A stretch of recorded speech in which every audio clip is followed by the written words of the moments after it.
berbahagia kita bersyukur kepada Allah Ta'ala pada malam ini bisa kembali hadir di rumah Allah Ta'ala, rumah yang paling mulia, tempat yang paling dicintai Allah di muka bumi ini. Kita sedang berkumpul di tempat yang paling dicintai Allah Subhanahu wa Ta'ala untuk kegiatan yang sangat mulia pelajari agamanya. Semoga kajian kita ini kajian yang mendatangkan keberkahan bagi kita semua, kajian yang bisa mendatangkan as-sakinah, rahmat dari Allah Ta'ala, kajian yang bisa menambah dan meningkatkan iman dan takwa kita kepada Allah Ta'ala, serta amalan yang bisa menjadikan pemberat amal kebaikan kita kelak di hari ketika ditimbangnya amal-amal kita. Nah, kita kembali ke kitab Bahjah Qulul Abrar. Kita masuk pada hari selanjutnya setelah kita kemarin sempat membaca tentang masalah puasa. Kita masuk pada hari selanjutnya. Qala al-musannifu rahimahullahu ta'ala, man 'ada li waliyan faqad adantuhu bil harb. Ini sudah sering terulang. Siapa yang memusuhi waliku, maka sungguh aku umumkan padanya al-harb, perang. Di dalam diskusi hadis yang datang dari Allah Subhanahu wa Ta'ala, di mana Allah menyatakan bahwa siapa saja yang memusuhi para wali-waliku, maka aku akan menyatakan peperangan kepadanya. Siapa wali-wali Allah Ta'ala dengan sifat-sifat mereka, insyaallah Ta'ala pada hari ini kita akan mengkaji dari wali-wali Allah. Semoga kita bisa memiliki sifat-sifat, baik sifat secara umum atau sifat secara khusus, di mana sifat-sifat wali-wali Allah.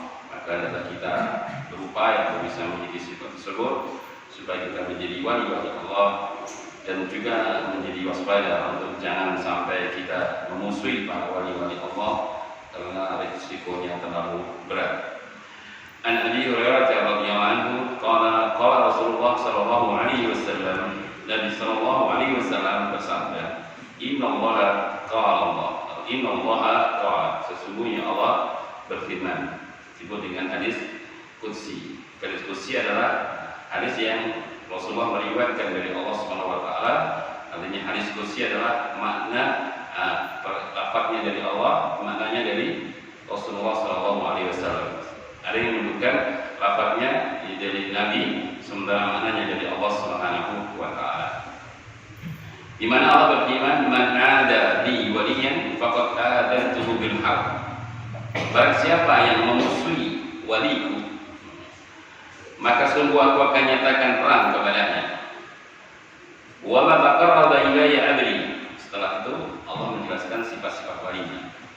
Wa ma taqarraba ilayya 'abdi, dan tidaklah hambaku mendekatkan diri kepadaku bi syai'in, dengan sesuatu, ahabba ilayya, yang aku mencintai sesuatu itu, mimma aftartu alaih, daripada apa yang telah kuwajibkan kepadanya. Jadi artinya berjemaah bahwa seluruh perintah Allah yang wajib itu kalau kita lakukan dengan baik, itu mendatangkan kewalian kita kepada Allah.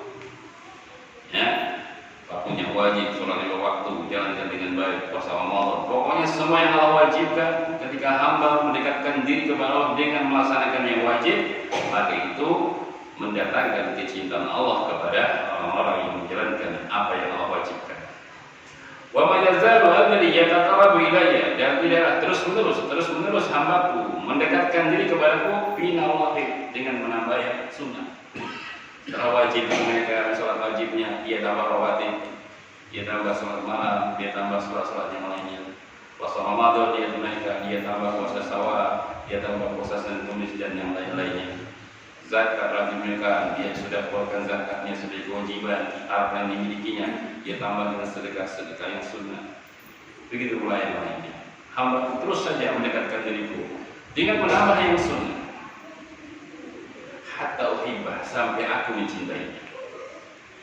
Setelah itu Allah menjelaskan bagaimana konsekuensi kecintaan Allah, bagaimana konsekuensi kecintaan Allah kepada wali-walinya. Fa idza ahbabtuhu, maka apabila aku sudah mencintai waliku tadi yang melaksanakan yang wajib, kemudian dia nambah yang sunnah-sunnah, maka ketika aku sudah mencintainya, kuntu sam'ahu alladhi yasma'u bih, aku akan jadi pendengaran yang digunakan dia untuk mendengar. Maknanya Allah akan membimbing telinganya.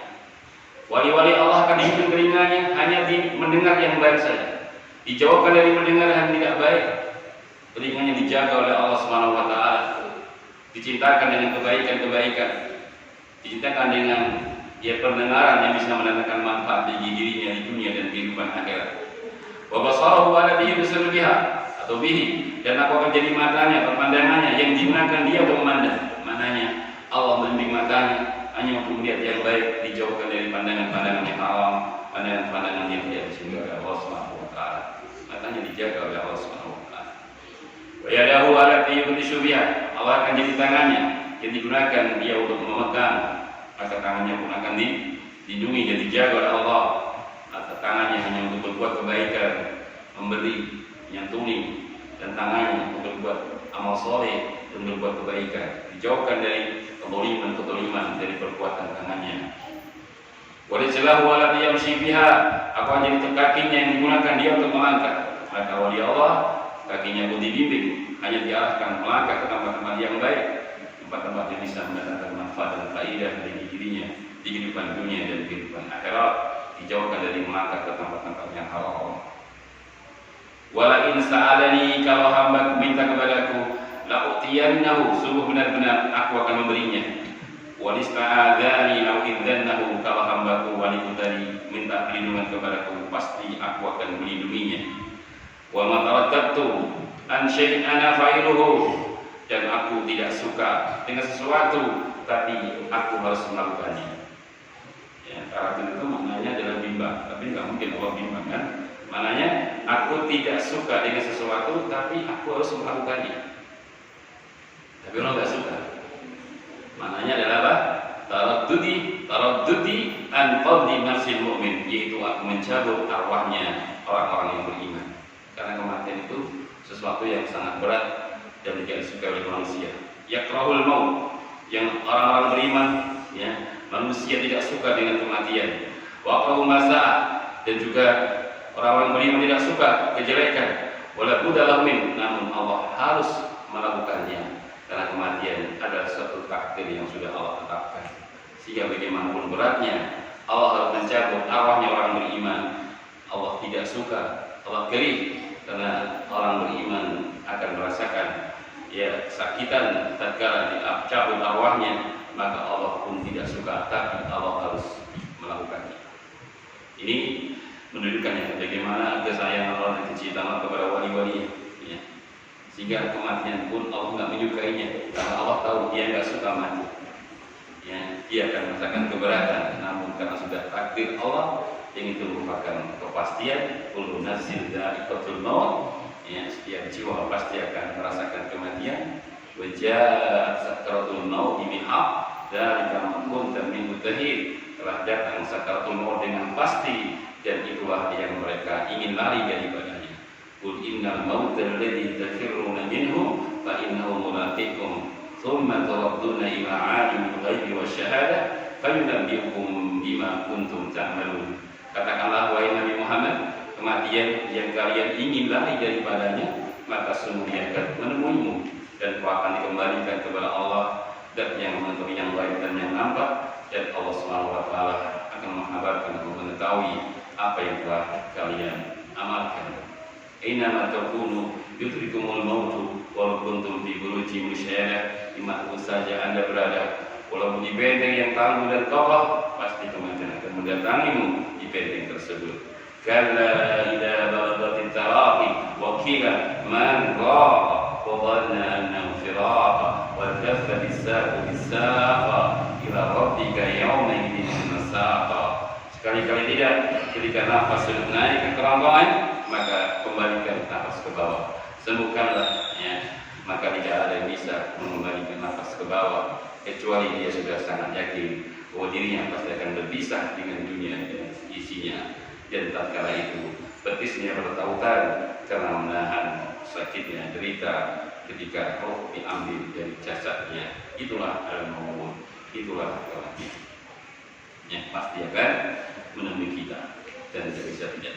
Ya, inna bani Adam, ada kullu bani Adam, ya, semua manusia dibayang-bayangi dengan 99 sebab kematiannya. Ya, Ada sebab pertama, sebab kedua, sebab ketiga, sampai 99 sebab. Dan kita tidak tahu akan mati sebab berapa. Yang mungkin saat ini kita sudah melampaui sebab ke-50, yang sudah di atas 50 ya.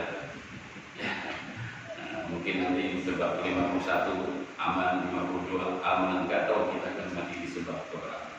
Diabetes aman, gula darah aman, hipertensi aman, jantung aman, matinya kecelakaan. Ya. Sehat semua, matinya keracunan. Tidak tahu, itulah kematian. Ya. Makanya sebenarnya bukan itu yang kita khawatirkan, tapi kita takutkan adalah kematian kita dalam keadaan apa. Ini yang kita takutkan, dan itu yang takut oleh orang yang soleh, selalu dihantui dengan su'ul khatimah. Karena mereka terus berupaya agar selalu di atas kebaikan, karena mereka takut dengan apa yang namanya su'ul khatimah. Ya. Kalau merasa aman dari ini, justru dipertanyakan imannya. Kalau orang beriman itu sangat takut dengan su'ul khatimah. Dia tidak pernah membanggakan amal baiknya. Oh, saya pasti husnul khotimah, saya rajin ta'lim, saya rajin qiyamul lail. Tidak pernah ada seperti itu. Justru kalau ada orang seperti itu, dipertanyakan keimanannya. Karena orang yang beriman itu semakin baik amalnya, semakin takut kepada Allah. Kaidahnya. Ya, Imam Ibnu Qayyim mengatakan min alamati sa'adah wal falah al-abda kullama zida fi amalihi zida fi khaufi wa hadarihi. Di antara tanda kebahagiaan hamba dan keberuntungan hamba, apabila hamba itu bertambah amal baiknya, tambahnya apa? Semakin tambah takutnya kepada Allah dan tambah kekhawatirannya. Ini tanda orang itu benar dan beres imannya. Iya. Tatajafa junubuhum 'anil madaji yad'una rabbahum khawfan wa tama'an wa mimma razaqnahum yunfiqun. Di waktu malam, mereka bangun malam, lampu-lampu mereka tidak nempel ke alas, kasur. Mereka qiyamul lail. Amalnya apa? Berdoa dengan harap-harap dan cemas. Bayangkan. Padahal dia sholat malam, ya. Tapi dia berdoa di waktu itu dengan penuh harapan dan rasa cemas. Kemudian apa kata Allah? Wa mimma razaqnahum yunfiqun. Di pagi harinya sebagai rezekinya diinfakkan. Malamnya ahli tahajud, paginya ahli sedekah. Tidak pernah bangga dengan amal di malam harinya, makanya paginya dia masih berinfak. Jangan-jangan amalnya dari malam tidak diterima oleh Allah. Jangan-jangan amalnya dari malam kurang ikhlas kepada Allah, maka ditutup dengan dia berinfak di waktu siang harinya. Itu tanda orang yang beres imannya. Ya. Makanya yang kita khawatirkan adalah apa? Su'ul khatimah. Di antaranya para ulama menjelaskan su'ul khatimah itu pertama orang-orang yang suka tasbihut taubat. Jadi kalau kita ingin melihat atau kita cocokkan dengan diri kita sendiri, di antara yang dijelaskan oleh para ulama, di antara tanda-tanda su'ul khatimah itu tasbihut taubat. Orangnya suka nunda-nunda taubat. Atau orang yang suka nunda-nunda kebaikan atau ketaatan. Allah berikan dia kemampuan, Allah berikan kesempatan, tapi dia tunda. Dia didekatkan dengan masjid yang banyak taklim, tapi dia tidak pernah taklim. Itu udah nanti. Padahal dia dekat dengan masjid-masjid yang ada taklim itu. Ustaz sudah banyak datang di situ mengajar. Dia nggak mau mengambil kesempatan yang Allah berikan kepada mereka. Dia tunda-tunda taklimnya. Ini bahaya. Ya. Kesempatan sementara sifat-sifat orang yang soleh Allah sebutkan dalam Al-Quran. Innahum yusariquna fil khairat wa ibayatuna narlata wa rahata wa kanu lana khasyin. Mereka itulah adalah orang-orang yang yusariquna fil khairat, bersegera dalam kebaikan. Ya, bersegera dalam kebaikan. Mereka berdoa dengan penuh harapan-harapan cemas dan mereka orang-orang yang khusyuk kepada kami. Innahum kanu yusariquna fil khairat, kata Allah, mereka adalah orang-orang yang yusariquna fil khairat, bersegera dalam kebaikan, tidak suka menunda-nunda kebaikan. Selagi Allah berikan dia kesempatan dan kemampuan. Beda kalau tidak ada kesempatan dan belum ada kemampuan. Ini Allah berikan kemampuan, Allah berikan kesempatan, tapi dia tidak ambil kesempatan yang Allah berikan, kemampuan yang Allah berikan. Begitu nanti ustaznya meninggal atau dia yang sakit nggak bisa lagi taklim, dia baru merasa. Dia baru merasa ketika sudah dicabut oleh Allah kemampuan dan kesempatannya. Mungkin ustaznya yang meninggal dunia, nggak ada lagi kajian di situ, atau dia sendiri yang sakit atau meninggal dunia, sehingga kesempatan yang Allah berikan sirna. Orang seperti ini pasti akan menyesal nanti di hari kiamat. Yama ya'udhu dhalim ala yadayhi.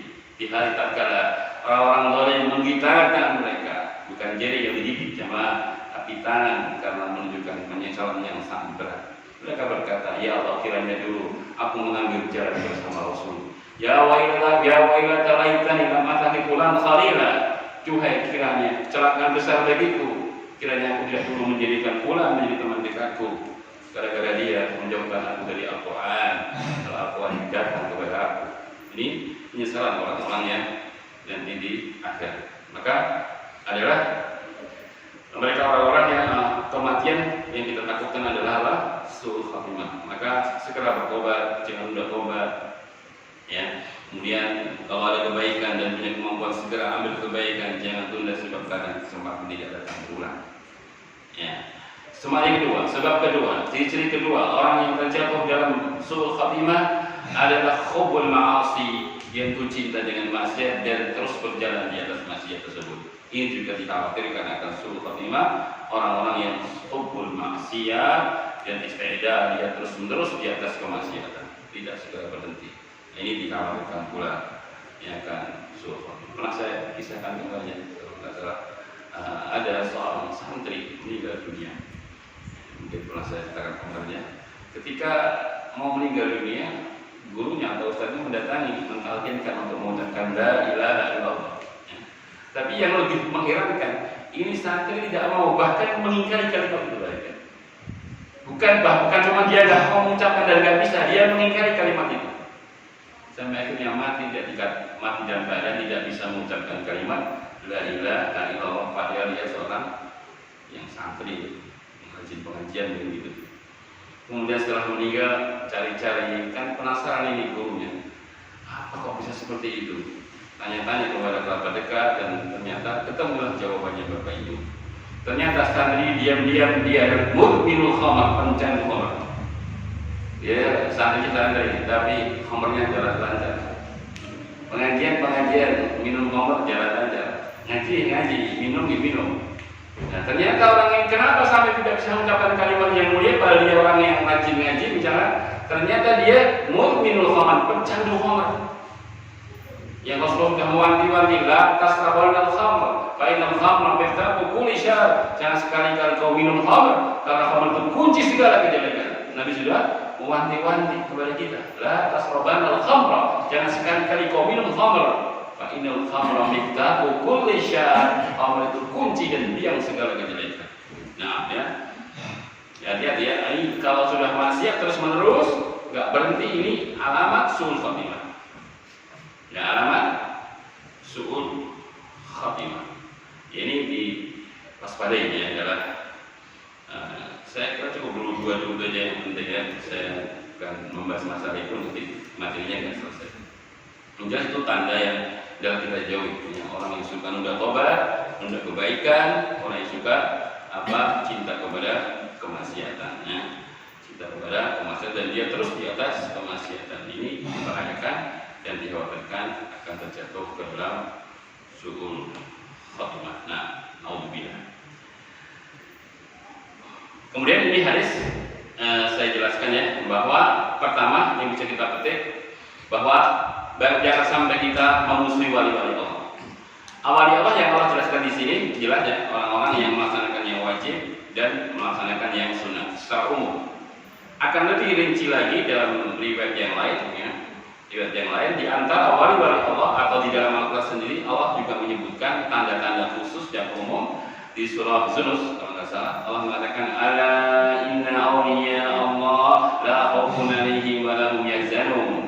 Ala ini dalam bahasa Arab artikan di huruf yang memberikan makna penting bahwa Allah ingin menyampaikan hal yang penting, maka pakai huruf ala. Ketahuilah, perhatikanlah, inna awliya Allah, sesungguhnya wali-wali Allah itu la khaufun alaihim, tidak ada ketakutan atas mereka, wala hum yahzanun, tidak ada kesedihan atas mereka. Tidak ketakutan nanti di hari kiamat, tidak ada kesedihan dan di hari kiamat. Tidak sedih maknanya dia bahagia, tidak takut maknanya mereka mendapatkan keamanan. Siapa mereka itu? Allah sebutkan di kejelasan di lanjutan ayat di tafsirnya. Namanya tafsir Quran di Quran. Siapa sih wali-wali Allah itu? Alladzina amanu wa kanu yattaqun. Ini umum. Yaitu orang-orang yang beriman dan orang-orang yang bertakwa. Dengan demikian Bapak Ibu yang saya muliakan, berarti kita boleh memvonis dan mentakyin bahwa orang-orang yang beriman dan bertakwa itu semua adalah wali Allah. Kita boleh katakan secara umum boleh. Tapi kalau individu-individu, orang per orang, kita tidak boleh, karena kita nggak tahu isi hatinya dan kita tidak ada ranah untuk mengoreksi hati manusia. Itu hati milik Allah. Tapi kita boleh mengatakan secara umum orang-orang yang beriman, orang-orang yang bertakwa itu semua wali Allah. Itu benar dan boleh. Tebal tipisnya derajat kewalian sesuai dengan tebal tipisnya iman dan takwa hamba. Semakin takwa, semakin iman, semakin tebal pula kewaliannya. Semakin lemah takwa dan iman, semakin lemah pula kewaliannya. Tapi mereka semua wali-wali Allah. Orang-orang yang beriman dan orang-orang yang bertakwa. Nah, kemudian setelah itu, bagaimana kita bisa mendapatkan kecintaan dan wali dari Allah? Allah juga menyebutkan dalam banyak ayat. Kita bisa aja nyari. Pertama, kita jadi orang beriman dan bertakwa dulu, supaya dijadikan wali Allah, supaya dicintai Allah. Allah kadang menyebutkan secara khusus, amaliyah secara khusus. Innallaha yuhibbut tawwabin wa yuhibbul mutatahhirin. Ini sudah jelas ya, lebih mengerucut lagi. Allah katakan sesungguhnya Allah mencintai tawabin, orang-orang yang banyak bertobat, dan Allah mencintai orang-orang yang banyak bersuci. Jadi ya, berarti kalau kita ingin jadi wali Allah, di antara amaliyahnya apa? Orang-orang yang selalu banyak bertobat. Orang yang banyak tobat itu juga orang yang banyak amal solehnya, bukan orang yang banyak dosanya. Bapak bisa coba ya. Semakin bapak banyak amal solehnya, nanti akan semakin bapak banyak istighfarnya. Itu saja. Semakin bapak lemah amal solehnya, semakin sedikit istighfarnya. Perhatikan nanti kalau nggak percaya. Justru semakin kita banyak amal solehnya, kita akan semakin banyak istighfar. Itu tandanya. Kalau kita mulai sedikit istighfarnya, pasti bapak imannya atau amalnya juga semakin sedikit. Itu tanda. Ya. Makanya Allah mencintai siapa? Tawabin, orang-orang yang banyak bertobat, orang-orang yang baik itu. Ya, orang-orang yang banyak istighfar. Disebutkan dalam surah Daniel ya, innal muttaqina fi jannatin wa uyun akhidina ma atam rabbuhum innahum kanu qabla dzalika muhsinin. Orang-orang yang bertakwa akan mendapatkan mata di surga yang mereka menikmati segala kenikmatan di dalamnya yang Allah langsung berikan langsung kepada mereka. Apa kata Allah? Dulunya orang-orang itu ketika di dunia minal muhsinin, termasuk orang yang berbuat kebaikan. Apa kebaikannya? Kan qalilan minal laili ma yaj'un. Mereka dulu orang-orang yang sedikit tidur di waktu malam. Apalagi wa bil askarihum yastaghfirun, di waktu salat dia istighfar. Perhatikan ya. Ini kan alul jannah ya. Allah katakan orang-orang yang bertakwa akan masuk jannah, diberikan kenikmatan. Kemudian disebutkan mereka apa? Disebutkan mereka orang yang berbuat kebaikan. Apa kebaikannya ketika di dunia? Banyak bangun malam, banyak istighfar. Ini jelas bahwa semakin bapak banyak amal solehnya, banyak qiyamulnya, bapak akan banyak istighfarnya. Kalau bapak nggak bangun malam, nggak akan bisa istighfar di waktu sahur kan? Nah, maka kita itu terasa Pak. Kalau kita sudah mulai sedikit istighfar itu mesti kita sedang mengalami dekadensi iman. Kita sedang melemah imannya. Tapi semakin bapak kuat imannya, akan semakin banyak istighfarnya kepada Allah Subhanahu wa Ta'ala. Ya Rasulullah orang yang paling baik, istighfar beliau orang yang paling baik. Ya. Dan semakin banyak istighfarnya, semakin beruntung ya. Rasulullah mengatakan, tuba liman wajada fi sahifati yaumal qiyamah istighfaran katsira. Beruntunglah orang-orang yang kelak di hari kiamat yang mendapatkan catatan amalnya penuh dengan banyak istighfar. Ya. Ini luar biasa ya. Justru orang yang baiklah orang yang banyak istighfarnya. Maka Allah mulai menyebutkan ciri-ciri wali-walinya. Orang yang Allah cintai adalah orang-orang yang banyak bertobat dan orang-orang yang mutatahhirin, orang yang suka mensucikan diri. Mutatahhirin ada dua, suci secara hisiah dan mensucikan diri secara ma'nawiyah. Secara hisiah adalah badannya. Ya orang yang suka berwudu, yang sering membersihkan diri dalam keadaan dia punya wudu, suka berwudu. Kemudian orang yang suka membersihkan hatinya dari penyakit-penyakit yang mengotori, dari iri, dengki, hasad, kufur, munafik dan yang lain-lain. Dia berusaha membersihkan hatinya dari segala noda-noda yang mengotori hatinya. Nah, itu orang-orang yang mutatahhirin yang sebab Allah Subhanahu wa Ta'ala mencintainya. Dalam riwayat yang lain, ini tadi ayatnya. Sekarang saya bawakan dalam hadis bagaimana Rasulullah menjelaskan secara bentuk-bentuk langsung sifat-sifatnya supaya kita bisa memiliki sifat tersebut. Dalam riwayat Muslim dari hadis Sa'ad bin Abi Waqqas radhiyallahu anhu, Rasulullah mengatakan, "Innallaha yuhibbul abda wat-taqiyya wal-khafiyya wal-anam." Wat-taqiyya wal-khafiyya, saya ulang, "Innallaha yuhibbul abda." Wat-taqiyya, yang sesungguhnya Allah Subhanahu wa taala mencintai seorang hamba. Yang kedua, at-taqiyya, yang taqi, yang bertakwa. Yang ketiga, al-khafi. Khafi itu maknanya tersembunyi, nanti kita jelaskan. Yang keempat, al-ghani. Itu artinya kaya. Maknanya adalah, kita akan jelaskan 4 sifat ini Pak, supaya kita bisa memiliki. Pertama, Allah mencintai, kata Nabi, al-abda, seorang hamba. Maknanya apa? Seorang yang dia sadar bahwa diri adalah hamba Allah, yang dia harus mengabdi dan mengabdi di mata Allah Subhanahu wa taala, berubudiyah kepada Allah Subhanahu wa taala, dia akui dia adalah hamba yang harus mengabdi kepada Allah Subhanahu wa taala. Seperti inilah orang yang Allah cintai. Dia hanya menghambakan diri kepada Allah Subhanahu wa taala. Makanya Allah Subhanahu wa taala itu sangat mencintai Muhammad. Kenapa? Karena Nabi Muhammad orang yang sempurna ubudiyahnya kepada Allah. Beliau sholat malam sampai kakinya bengkak, padahal sudah diampuni dosanya yang lalu dan yang akan datang, sudah dijamin masuk surga. Bersamaan dengan itu sholat malam sampai kakinya bengkak. Aisyah pun terharu, kenapa engkau sampai demikian ya Rasulullah, padahal engkau orang yang mikir demikian. Apa kata Nabi?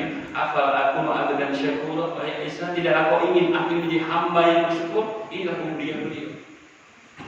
Ubudiyah beliau sudah dijamin masuk surga, tapi pengabdian beliau, penghambaan diri kepada beliau sempurna. Makanya Allah sangat mencintai Rasulullah SAW. Kita ini kadang-kadang menghambakan diri kepada Allah, tapi menghambakan diri kepada hawa nafsu, menghambakan diri kepada harta. Kadang demi harta relakan tinggalkan sholat jamaah, demi harta tinggalkan pengajian, demi harta sikat yang haram, demi harta tinggalkan yang baik, ambil yang jelek. Itu semua kita mengabdi kepada benda, harta benda. Tapi Rasulullah SAW pengabdian ubudiyah beliau sempurna. Ya. Makanya semakin kita merasa diri kita hamba dan memperbaiki ubudiyah kita kepada Allah, maka Allah akan mencintai kita. Allah mencintai seorang hamba. Yang kedua, at-taqiyya, hamba yang bertakwa. Apa itu takwa? Takwa adalah an-ta'mana bi ta'atillah ala nuri minallah tarju sawab. Takwa itu adalah engkau melaksanakan amal ketaatan untuk Allah di atas cahaya dari Allah. Di atas cahaya maksudnya di atas ilmu. Jadi mengamalkan amal ketaatan dengan ilmu, dengan dalil. Ya, berarti ittiba ya. Kemudian tarju sawab Allah. Engkau mengharapkan dengan amalmu itu pahala dari Allah. Ini adalah keikhlasan. Berarti orang yang bertakwa adalah orang yang amalnya mengikuti sunnah dan dia ikhlas, itulah orang yang bertakwa. Dia hanya mengharap pahala Allah, dan dalam mengamalkan amal ketaatan dia mengikuti apa yang Allah ajarkan dan dicontohkan. Ala nuri minallah, dan dia mengharapkan balasan dari Allah. Watarku, maksiat Allah, dan dia meninggalkan maksiat Allah. Ala nuri minallah, di atas cahaya dari Allah. Takhafu iqab Allah, karena dia takut dengan murka atau siksanya Allah. Itulah orang-orang yang bertakwa. Sebagian ulama ada yang menyebutkan takwa adalah ittikhadul wiqayah min adabillah bi fi'il awamir wa ijtinabi nawahi. Takwa adalah seorang hamba membentengi diri dari murka Allah dengan dia melaksanakan perintah dan dengan dia menjauhi larangannya. Jadi orang yang bertakwa, dia takut kepada siksa Allah, kemudian aplikasinya apa? Dia melaksanakan perintahnya dan dia tinggalkan larangannya. Itulah orang-orang yang bertakwa. Nah, kemudian yang ketiga, di antara hamba yang Allah cintai adalah al-khafi. Khafi itu maknanya tersembunyi. Maksudnya orang-orang yang tidak ingin terkenal, tidak ingin kemasyhuran, tidak ingin memamerkan amal-amalnya. Dia lebih senang tersembunyi. Yang penting Allah tahu, yang penting Allah melihat. Orang lain nggak tahu ngambil, nggak masalah. Yang penting saya telah beramal, saya telah berbuat kebaikan. Yang penting Allah sudah mengetahuinya. Soal orang lain nggak mengetahui, nggak menyiarkan, nggak mengupload, nggak masalah. Yang penting Allah sudah tahu saya beramal. Itu namanya khafi. Ini amalannya berat ya, amalan yang cukup berat. Ya, makanya Nabi kita mengatakan, "Man istata'a minkum an yakuna akhibu min amalin shalih falyaf'al." Siapa di antara kalian yang amal baiknya bisa engkau sembunyikan, lakukan, kata Nabi. Ya. Man istata'a minkum, siapa di antara kalian yang punya kemampuan an yakuna khibun min amalin sholih, untuk dia sembunyikan amal baiknya, lakukan, kerjakan kalau bisa. Selagi kau bisa menyembunyikan amal-amal sholeh. Ini para salaf soleh, orang-orang kalau kita baca riwayat-riwayat mereka, masya Allah, mereka dikenal dengan orang-orang yang sangat menyembunyikan amal solehnya. Ya. Sampai-sampai digambarkan Nabi, tangan kanannya sedekah, tangan kirinya tidak tahu. Ya. Saking rapatnya, balat tangan kanan itu saudaranya tangan kiri ya, tangan kanan ada, tangan kiri mesti ada. Tapi ini saking alimnya menyembunyikan sedekahnya, tangan kanan keluarkan duit, tangan kiri nggak tahu. Nanti yang pun jenengan ngamal ke, kalau tangan kirinya ngoten ya. Kalau orang sekarang tangan sedekah, tangan kirinya pegang HP, selfie, sedang sedekah gitu statusnya ya. Nah, itu karena apa? Ya memang luar biasa orang yang menyembunyikan amal baiknya. Jadi itu sangat berat.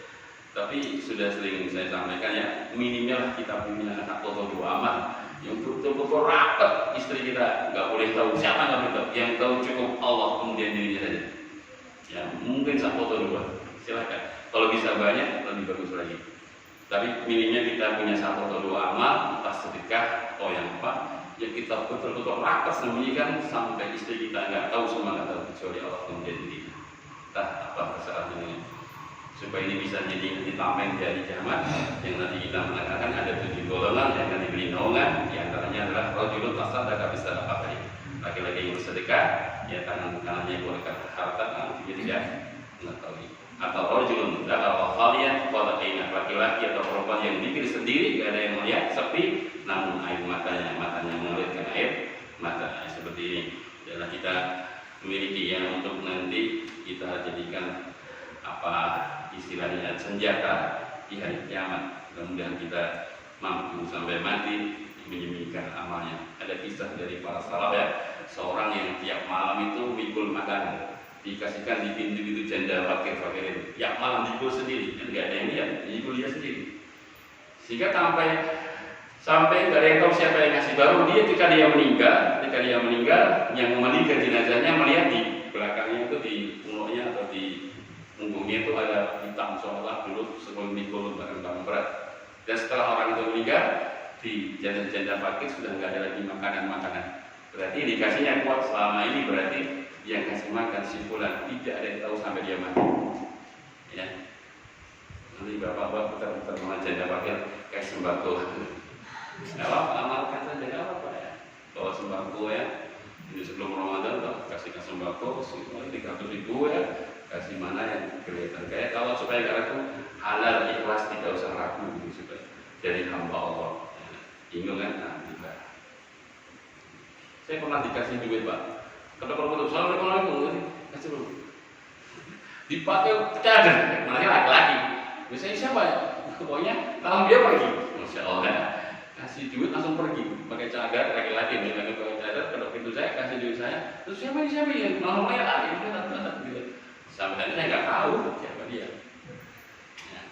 Jadi saya sudah tahu, maklum dia mungkin ingin merahasiakan kebaikan. Tapi saya ingin berucap terima kasih dan mendoakan kebaikan sama-sama. Ya sudah, saya doakan mudah-mudahan siapa dia nggak tahu, mudah-mudahan Allah memberikan balasan. Itu boleh-boleh saja seperti itu. Kita terserah, pokoknya kita berusaha punya amal yang kita sembunyikan ya. Nah, terakhir adalah al-ghani. Allah mencintai ghani itu maknanya adalah qanaah. Bagaimana kita punya hati yang qanaah. Ya Rasulullah mengatakan warḍa bima qasamallahu lak takun adna nas, ridholah kau dengan apa yang Allah berikan kepadamu, niscaya kau akan jadi orang yang paling kaya di dunia. Apa? Tatkala kita diberi oleh hati yang qanaah. Makanya Imam Syafi'i berkata, idza ma kunta dza qalbin qanu'in fa anta qamalik dunya sawa. Ya, kalau kau diberikan oleh Allah hati yang qanaah, maka sejatinya kau dan raja dunia itu sama. Raja dunia dengan kekayaan dan pangkat serta martabatnya dia bahagia, mungkin Anda sudah bahagia tanpa jadi raja dan orang kaya ketika diberikan hati yang qanaah. Demikian Bapak Ibu yang saya muliakan, masih ada pertemuan sekali gitu. Kemudian bermanfaat. Subhanallah wa bihamdihi, asyhadu an la ilaha illa anta, astaghfiruka